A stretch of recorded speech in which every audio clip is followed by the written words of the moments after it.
Hello everyone, সবাইকে সোনামণি learning সেন্টারে স্বাগত। আজকের ভিডিওতে আমি নিয়ে এসেছি প্রথম পর্যায়ক্রমিক মূল্যায়ন ষষ্ঠ শ্রেণীর পরিবেশ ও বিজ্ঞানের একটি নমুনা প্রশ্নপত্র অর্থাৎ সাজেশন। এখানে যে প্রশ্নগুলো রয়েছে প্রত্যেকটা প্রশ্ন খুবই ইম্পর্টেন্ট। তোমাদের পরীক্ষাতে যেমন প্রশ্ন থাকে ঠিক একই ধরনের প্রশ্ন এখানে রাখা হয়েছে। এবারের পরীক্ষা হবে 30 নম্বরের এবং সময় থাকবে 1 ঘন্টা। তাহলে চলো শুরু করা যাক আজকের পর্বটি। দেখো, একের দাগে বলেছে সঠিক উত্তরটি নির্বাচন করো যে কোনো 8টি। 1. প্রদত্ত যে পতঙ্গটিতে কোকুন থেকে সিল্ক উৎপন্ন হয় তা হলো, সঠিক উত্তরটি হবে অপশন ডি রেশমমত।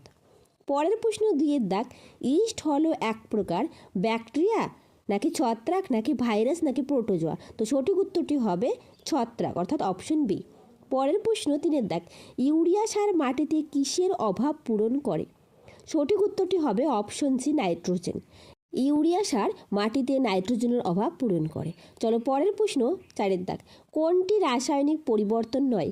এ চাল থেকে মুড়ি তৈরি, বি লোহায় মরচে পড়া, সি প্লাটিনাম তারকে বুনসেন শিখায় ধরলে উজ্জ্বল আলো নির্গত হয়, ডি চুনাপাথরকে উত্তপ্ত করা। তো সঠিক উত্তরটি হবে অপশন সি প্লাটিনাম তারকে বুনসেন শিখায় ধরলে উজ্জ্বল আলো নির্গত হয়। এটি রাসায়নিক পরিবর্তন নয়। বাদবাকিগুলো রাসায়নিক পরিবর্তন। তার কারণ রাসায়নিক পরিবর্তন হলে কি হয়, প্রত্যেকটা জিনিসই পরিবর্তন হয়ে গঠন আকৃতি সব কিছুই পরিবর্তন হয়ে যায়। ঠিক আছে। পরের প্রশ্ন 5 দাগ, নির্দিষ্ট সময় পরে পরে যে ঘটনা পুনরায় ঘটে তাকে বলে পর্যাবৃত্ত ঘটনা। অপশন এ সঠিক উত্তর। পরের প্রশ্ন 6 দাগ, ব্যাঙ বা পাখি ফসলের পক্ষে ক্ষতিকারক, পোকামাকড় খেয়ে নেয়, এটি কোন ঘটনার উদাহরণ? এটি উত্তর হবে প্রাকৃতিক ঘটনা, অপশন এ। পরের প্রশ্ন 7 দাগ, প্রদত্ত কোন সম্পর্কটি মিথজীবী সম্পর্ক? অপশন এ গো বক গরু, পিঁপড়ে জাপ পোকা, গন্ডার শালিক নাকি সব করে? তো সঠিক উত্তরটি হবে অপশন এ গো বক এবং গরু মিথজীবী। এই মিথজীবী সম্পর্কগুলো ভালো করে পড়বে, এগুলো পরীক্ষায় আসার খুব সম্ভাবনা রয়েছে। ঠিক আছে। চলো পরের প্রশ্ন 8 দাগ, দুধ হলো, সঠিক উত্তরটি হবে অপশনে মিশ্র পদার্থ। দুধ, জল, বায়ু এগুলো মিশ্র পদার্থ। তার সাথে বলে রাখি, তোমরা যারা নতুন প্লিজ চ্যানেলটা সাবস্ক্রাইব করে পাশে থাকবে। আর যদি ভিডিওটা ভালো লেগে থাকে তাহলে লাইক শেয়ার অ্যান্ড কমেন্ট করবে। আমি এইরকম অনেক ইম্পর্টেন্ট ভিডিও এবং সাজেশন দিয়েছি, তোমরা যারা দেখোনি ভিডিও ডিসক্রিপশন বক্সে লিঙ্ক থাকবে, সেখান থেকে দেখে নিও। পরের প্রশ্ন 9 দাগ, এই সিএল অর্থাৎ হাইড্রোক্লোরিক অ্যাসিড এর সঙ্গে মার্বেল পাথরের গুঁড়োর বিক্রিয়ায় তৈরি হয়, সঠিক উত্তরটি হবে অপশনে CO2 অর্থাৎ কার্বন ডাই অক্সাইড। পরের প্রশ্ন 10 দাগ, একটি বর্ণহীন গ্যাস যা জ্বলতে সাহায্য করে না এবং শ্বাসকার্যও সাহায্য করে না, সেটি হলো, সঠিক উত্তরটি হবে option C carbon die oxide.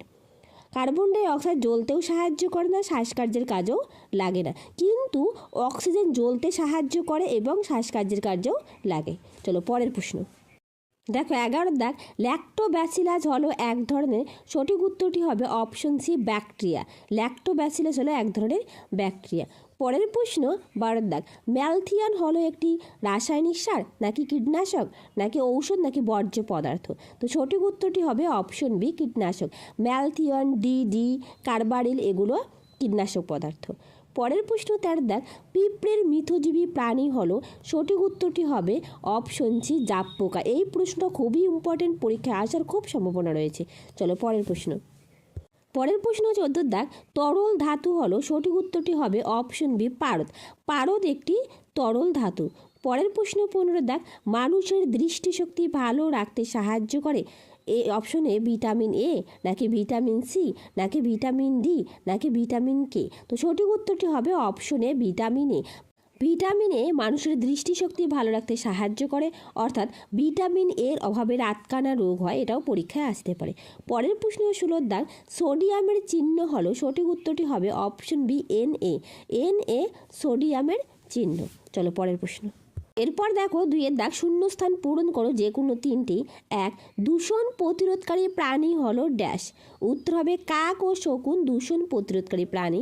পরের প্রশ্ন 2 দাগ, ব্যাঙাচি থেকে ব্যাঙ হওয়ার যে ধরনের ঘটনা সেটি হলো ড্যাশ, উত্তর হবে মন্থর ঘটনা। পরের প্রশ্ন 3 দাগ, গাছরা খাবার তৈরির সময় ড্যাশ গ্যাস বাতাস থেকে গ্রহণ করে, সঠিক উত্তরটি হবে কার্বন ডাই অক্সাইড অর্থাৎ CO2। পরের প্রশ্ন 4 দাগ, ম্যাগনেসিয়াম ধাতুকে জ্বালানোর পর যে নতুন যৌগ তৈরি হয় তার নাম ড্যাশ। উত্তর হবে ম্যাগনেসিয়াম অক্সাইড। অর্থাৎ ম্যাগনেসিয়াম ধাতুকে জ্বালানোর পর যে নতুন যৌগ উৎপন্ন হয় তার নাম ম্যাগনেসিয়াম অক্সাইড। পরের প্রশ্ন 5-এর দাগ। হিরে অধাতু হলো তাপের ড্যাশ। উত্তর হবে সুপরিবাহী। হিরে অধাতু হলো তাপের সুপরিবাহী। পরের প্রশ্ন 6-এর দাগ। চাল ফুটে ভাত হওয়া ড্যাশ। তো চাল ফুটে ভাত হওয়া এটি একমুখী ঘটনা। পরের প্রশ্ন 6-এর দাগ। তরল অধাতু হলো ড্যাশ। উত্তর হবে ব্রোমিন। ব্রোমিন তরল অধাতু। আর মনে রাখবে তরল ধাতু হলো পারদ। এই দুটো আবার কনফিউশন করবে না, ঠিক আছে? চলো পরের প্রশ্ন। পরের প্রশ্ন 3-এর দাগ। সত্য না মিথ্যা নির্বাচন করো যে কোনো দুটি। 1, পানীয় জলে হ্যালোজেন ট্যাবলেট মিশিয়ে কিছুক্ষণ রেখে দিলে জীবাণু মরে যায়, এটি সত্য। পরের প্রশ্ন 2-এর দাগ। মোমবাতি গলে যাওয়া হলো রাসায়নিক পরিবর্তন এবং মোমবাতি পুড়ে যাওয়া হলো ভৌত পরিবর্তন, এটি মিথ্যা। পরের প্রশ্ন 3-এর দাগ। পরাগ মিলনের সময় গাছেরা বিভিন্ন প্রাণীর উপর নির্ভর করে, এটি সত্য। দেখো 2 নম্বর দাগ দুটো দেওয়া আছে, পরেরটা 3 নম্বর হবে। চলো পরের প্রশ্ন। এরপর দেখো 4-এর দাগ। নিচের প্রশ্নগুলির এক কথায় উত্তর দাও যে কোনো 5টি। 1, ভূমিকম্প প্রবণ অঞ্চলে মানুষ কি দিয়ে বাড়ি তৈরি করে? উত্তর হবে কাঠ দিয়ে বাড়ি তৈরি করে। পরের প্রশ্ন 2-এর দাগ। একটি উজ্জ্বল অধাতুর নাম লেখো। উত্তর আয়োডিন। আয়োডিন একটি উজ্জ্বল অধাতু। পরের প্রশ্ন 3-এর দাগ। কড মাছের যকৃতের তেলে কোন ভিটামিন পাওয়া যায়? উত্তর হবে ভিটামিন এ ও ডি। পরের প্রশ্ন 4-এর দাগ।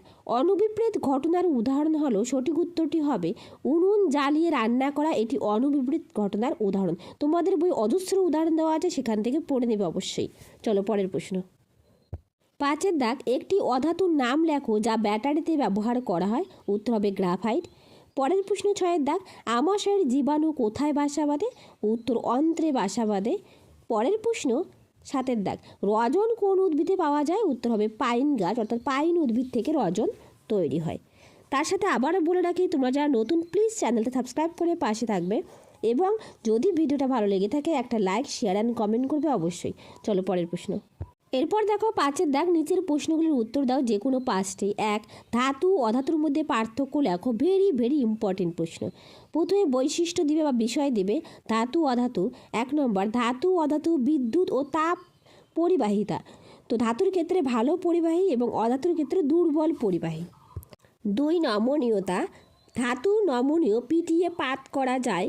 অধাতু ভঙ্গুর, পিটিয়ে পাত করা যায় না। 3, অবস্থা। সাধারণত কঠিন অবস্থা থাকে ধাতু, ব্যতিক্রম পারদ।